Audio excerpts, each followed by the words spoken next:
Saat ini vaksinasi bagi warga binaan telah mencapai 85%. Vaksinasi pun terus dikebut dengan melibatkan sejumlah kalangan. Pekan lalu, vaksinasi bagi warga binaan dilakukan di sejumlah lapas dengan target hingga 10.000 orang.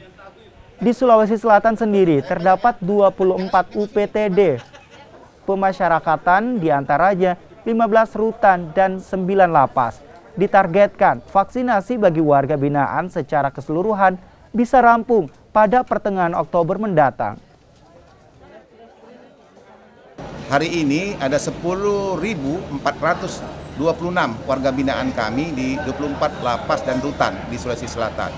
Alhamdulillah pada hari ini sudah 85% warga binaan kita yang divaksin. Insya Allah dengan hari ini dan besok di rutan Makassar, insya Allah bisa nyampe sekitar 90%.